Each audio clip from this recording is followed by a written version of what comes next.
By 1944, the war was going badly for Germany. Its armed forces had been driven back on the Eastern Front. Italy's dictator Mussolini had capitulated, and the Allies were landing on the French coast. Hitler needed lots of men, any men. Suddenly, the men the Nazis called Mischlinge found themselves wanted again. Only this time it wasn't for military service, it was for a network of forced labor camps. Gert Falkenberg was called up. He'd been told he was joining a special army-like unit. But when he arrived, he looked around and saw not other soldiers, but criminals, some people who were not, could not do any military service anymore, with some half-Jewish people, with some gypsies, and with some homosexuals. You're describing to me a group of people, all of whom were being persecuted in different ways by the Nazis, and all of whom were unacceptable to serve in the army. Yes. We went to this forced labor camp and did our job. But after a few weeks, we started to realize that something is not right here. They were treating us more harshly. Eventually, it got so bad, I knew I needed to escape. Friedemann Lichtwitz did escape, but soon he was caught, and then he was brought here. This former hard-working radio artilleryman was now a prisoner at Dachau, a concentration camp where, by the end of the war, an estimated 32,000 people had been killed. What was it like for you to start the war, serving in the army, and end it here at Dachau? I can't say. I don't know how to answer that. From this camp, there would be no escape, and it's debatable whether the living were better off than the dead. Basically, he just had to, plan with his comrades in the bed how they were going to sleep, because he had 6 people up here. And so they say, hey, okay, I'll lean on my left side, you're on your left side, and they'd have to stay that way the entire night. 6 per bed. 6 per bed. In the end, soldiers like Friedemann Lichtwitz, no matter how loyally they'd served Germany, were, in the eyes of the Nazis, just Jews to be exterminated. Lichtwitz began the war as a soldier. He ended it as a Holocaust survivor, and other survivors will easily identify with his experience. But how will the other Mischling soldiers be viewed? As victims or villains? Bryan Rigg, who in the course of his research discovered Jewish ancestry of his own, says he knows this will be a difficult story for some people to hear, because the story of Hitler's Jewish soldiers blurs what was to some a clear image of the past. The Third Reich and Hitler and so on, it's not all black and white. Not everybody of Jewish descent was exterminated in the death camps. And not every German soldier serving in the army of the Third Reich was a Nazi, as we use that term today. There are going to be people in this audience tonight who, when they hear you say things like, the Third Reich is not black and white, what they hear is, which means they weren't all bad and the Holocaust didn't happen. No, absolutely not. Holocaust did happen. My research, I think, sheds new light on the Holocaust. It's just how crazy, how corrupt, how bankrupt these Nazi laws were, but how deadly they also were, and how they affected hundreds of thousands of people who the Nazis called Jews, but they themselves would not have called themselves Jewish or Jews. And that's also quite tragic. The question is, will the book serve a noble purpose, or will it be misused by haters who will now claim, you see, the Jews were part of the Nazi equation? That's the great fear. Rabbi Marvin Heyer is dean and founder of the Simon Wiesenthal Center, a Jewish human rights agency. Should this research, or could it, lead people to sort of reevaluate their conclusions about the Holocaust? I think that this book, look, the book could be used by revisionists. The revisionists will turn around and say, you see, there were 150,000 Jews that served the Nazis. That would be preposterous.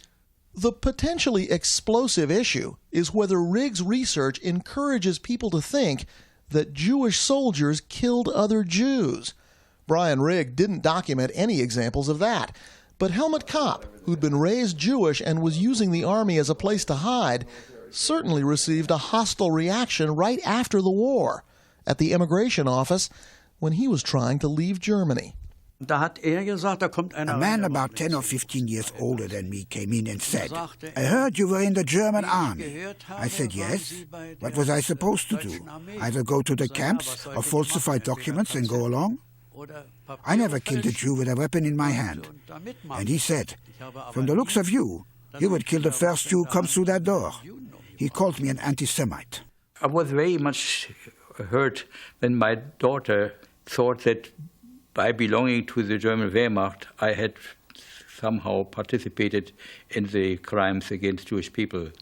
And this is definitely not so. A lot of Jews will tell you that the Nazis could never have achieved the power they had or held the power they had or done the things they did without the cooperation of the military. That's right. That's right. Still, that does not mean that the military and the Nazism were identical.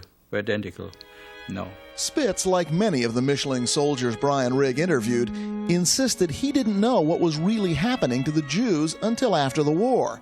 Helmut Kopp says he did know, but couldn't say anything. I couldn't. It would have been open with my comrades. If they would know I was a half-Jew, they would have turned on me. They wouldn't have said I was a friend anymore. Do you think the former soldiers who say they had no idea what was going on with the Jews, do you think they're telling the truth? Nein. They knew.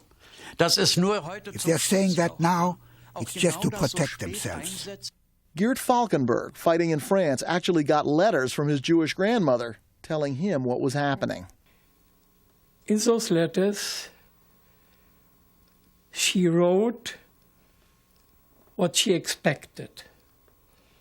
And that was so terrible that I didn't believe it. I couldn't believe it. His grandmother died in a concentration camp. You feel guilty about what you did? I feel guilty about what I didn't do. I didn't try to save my grandmother. I didn't have the idea. I can tell you that I had no money, no connections, all that. That's not what I mean. I mean to go there, to try to get her and to push her about the Swiss border also. That is what I should have done. But Valkenburg is a rare example. Few of these old soldiers have any regrets about the war or their role in it, in part because of that famous German sense of duty, in part because many feel they don't need to apologize for donning the uniform of evil in order to survive. When you talk to people today and they ask you what you did during World War II, you tell them. Well, sure. I didn't do anything that is a crime. You lost members of your own family to the Nazis. Ja. My aunt, my cousins were sent off to Riga in 1941, and they were all murdered. And during that time, you were still fighting for the same army that was supporting the man who was killing them. From today's point of view, you can't understand that then you didn't think about the Führer or the nation. I thought only about myself, that either my tank or something will be hit and then I'll be gone anyway, or I'll make it through. You're 80 years old. When you look back, are you ashamed of what you did? Nein.